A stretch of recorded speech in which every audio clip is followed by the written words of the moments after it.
Hey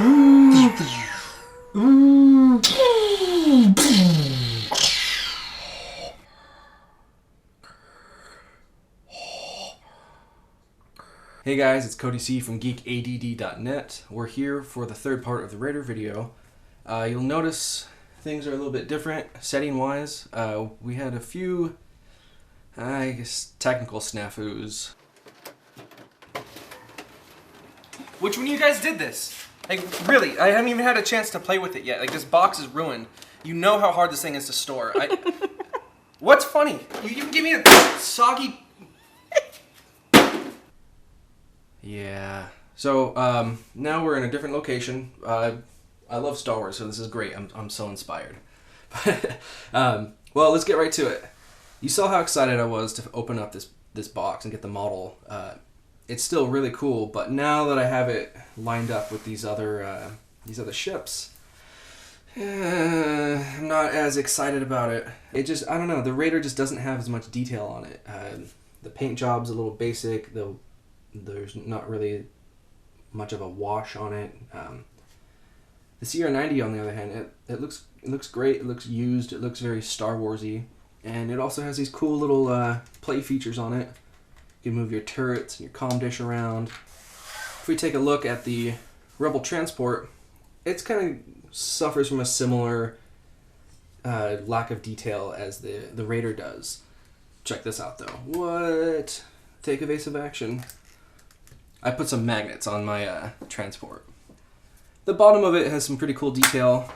So same thing for the Raider. The top, it's not so great, but the bottom, I feel like the bottom has some cool details, especially down in here. Like I said, we'll see some of that in a bit.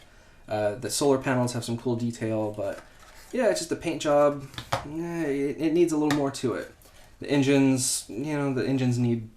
This is just begging for some sort of paint job. One thing I want to talk about is also the extra components that come with the Raider. One of the big things everyone's talking about are these debris tokens, right? Nope, these are not debris tokens. Despite being a destroyed Rebel transport, they are mission tokens, just like this mine, and this mine, and this mine. They're to be used in the scenario book, which it's pretty cool. It comes with a little campaign. You can keep track of what happened when you're playing against a buddy. Pilots who die are dead for the whole campaign. And it comes with a whole set of missions. It's a branching campaign, so depending on what happens in one mission, it will affect what the next mission is. You've got energy tokens off the wazoo, which is good because the Raider, it can hold more energy, and it seems like it's going to use more energy than the CR90 will. Yeah, so I tried something new with my range roller.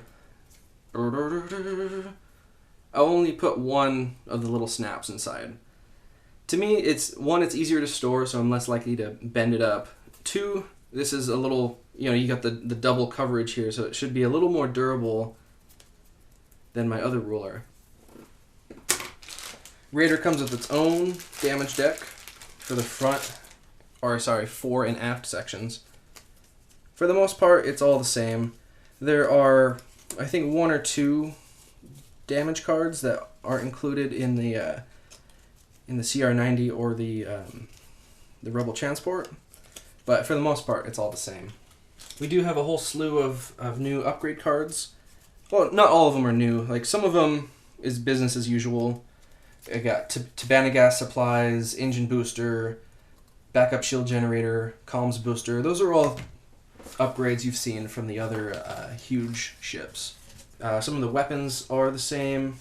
The single turbo lasers you all know about. Quad laser cannons. One cool weapon that I haven't seen before is the ion cannon battery. It's 6 points, range 2 to 4. Can store 2 energy on it, and it rolls 4 attack dice. But if you hit something with it, it takes an automatic critical hit, not a face-up damage card, but a critical hit, so it doesn't matter if you have shields, it's not going to bypass your shields. And it adds an ion token, which, you know, it's good for battling another large ship because you can chip away their energy. And, you know, 4 attack dice is still pretty good. You have a decent chance of hitting smaller ships like that. It doesn't have the same stipulation where the defender doubles their agility or anything like that as the like in the turbo laser. We got some new crew members. The shield technician is pretty cool. He does he gives you a little bit more flexibility when you do recover actions. Sensor team, engineering team, gunnery team, that's all old news. The unique crew members, we'll start with the 2 who've been killed by Vader personally. We got Admiral Ozzel and Captain Nita. We also have Grand Moff Tarkin, who, you know, was not killed by Vader, but still dies. And also Emperor Palpatine. He seems like a lot of fun. Though he's really expensive, he's 8 points, and he takes up 2 crew spots. What the hell is all... Why do I have all this hair on here?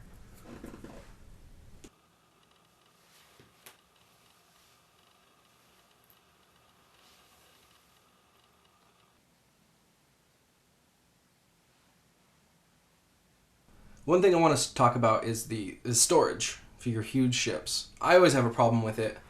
The Rebel transport isn't so bad. It's still on the smaller side, but with the CR90, I had some real issues trying to find a way to keep it safe. Mine does have some damage where I've lost a few of the little bits off the bottom. The little turbo lasers here are busted. This engine comes off. I do have this box. It's kind of neat. I don't remember where I got it. I think I got it at a hardware store. It took me a while to find one. It's not ideal situation, but we got these little boxes that I use to hold the removable bits. There's also another Rebel transport I keep in here. It's got some shield tokens and the movement dials and everything I need for it. I just have some random pieces of foam. Let me take this out. So this will fit in like this. And then the box will fit in there as well. It's a little scary because I just have to shove it in there, but it's kept it safe so far. I haven't had any damage on it since I've carried it in this configuration. It's a little hard to carry. There's no handle and the latch. It doesn't completely latch well. But let's say I'm like, oh yeah, let me use the same solution for my friend here, the Raider. Oh, yeah,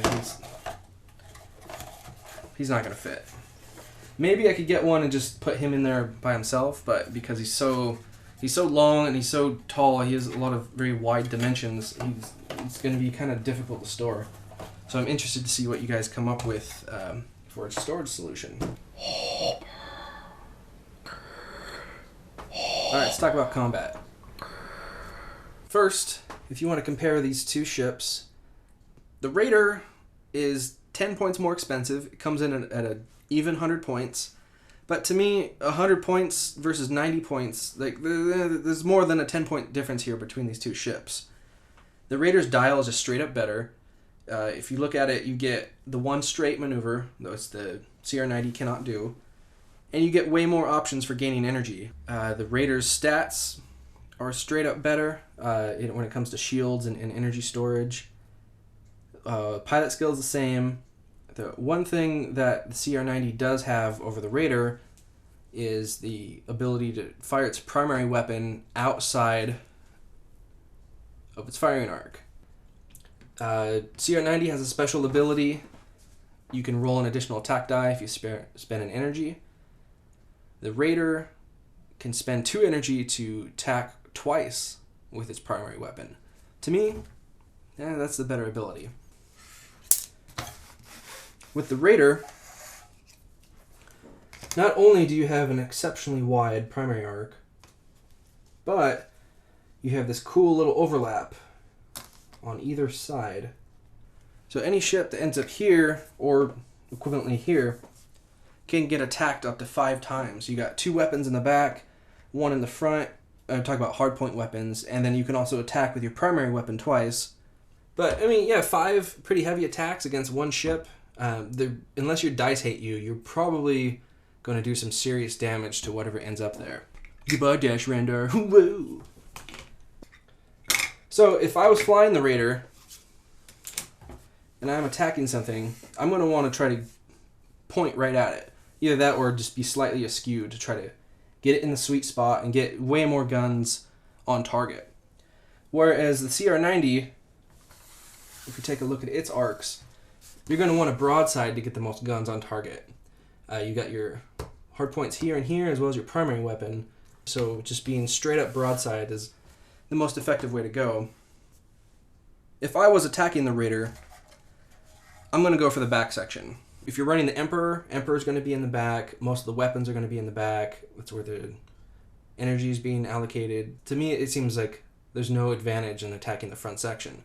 Once you take out the back, the primary weapon can still fire, but you can't use that ability. There's no way to generate the 2 energy unless you have something special. You could have a hardpoint weapon on the front, but most require 2 energy, so you're only going to be shooting every other turn. To me, I don't see an advantage in attacking the front. Where with the CR90, it's not quite as easy of a choice. There's a little better distribution of upgrades.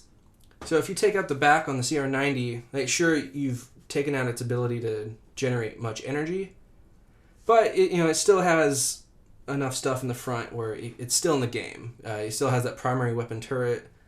It only requires 1 energy to use its special ability, and like I mentioned, the upgrades are distributed a little bit better, so you have a better chance of staying in the game if you lose a section, where with the Raider, if you lose the back section, I would say you're toast. I'd say you're pretty much out of the game. Okay, let's talk about loadouts. I think one that's going to be kind of fun, real simple, the Vader Raider. It's just Darth Vader on the Raider. You can cause guaranteed crits on people you attack, even if you don't hit them. I think it's kind of fun. It does make me a little uncomfortable. I would probably add maybe another, I don't know, turbo laser or quad laser cannon or something, just to have another option, so you're not only stuck with your primary weapon. Another one that's going to be kind of fun. This one's going to be a little expensive, but you get 2 quad laser cannons, ion cannon battery, Tabana gas, an engineering team, and Mara Jade. In the lore, the Raider's supposed to be an anti-fighter ship. So to me, this fits that role very well. You're going to want to get in close. Your quad laser cannons only reach from range 1 to 2. But you can still use the ion cannon battery from 2 to 4 if you've got some enemy ships still far away. Anyone who gets in close is going to have to deal with Mara Jade. They're going to get stress tokens, and because you have a bunch of weapons that require energy, you have the Tabana gas as well as the engineering team will help you recover that energy a lot faster. If you wanted to use the Raider in more of a support role, you might want to consider this. You got Fleet Officer, Comms Booster, and Tarkin. Now, one thing that the Imperials have always had to pay a huge premium for is getting free focus tokens. They just recently got the Fleet Officer, which is not only is 3 points, but also requires a stress token on the ship who has it. Now that the Raider's here, you can use this pretty potent combo to use Comms Booster, spend an energy, which isn't an action, but spend an energy to give a homie a focus token. Fleet Officer to give 2 focus tokens to homies who are close by. And then also Tarkin can give a focus token at the beginning of the combat phase. Lastly, this one's kind of fun. My buddy D has a webcomic about this interaction. It's just Emperor Palpatine and Moff Jerjerrod. I'll let you figure out the interaction. It's kind of funny. There's some debate whether or not that's actually legal or not. I think it is, but regardless, it's hilarious. It would be really funny to actually do that in a game. So that's pretty much all I wanted to talk about. I'm really excited to fly this ship. I haven't used it yet. I did manage to squeeze in a few games between our last video with the TIE Advanced. I tried the Tempest Squadron with Accuracy Corrector. It was solid. It was reliable. And I tried Merrick Steel with Predator and then the new Advanced Targeting Computer upgrade. that was cool. He died really quickly, but he did manage to do some real serious damage. In one turn, I did 2 crits on somebody and pulled 2 direct hits, and then as well as another hit, so I got a total of 5 damage. I never expected to say that about a TIE Advance. Like, oh yeah, I did 5 damage in 1 attack, but yeah, it's pretty cool. I'm pretty happy with it.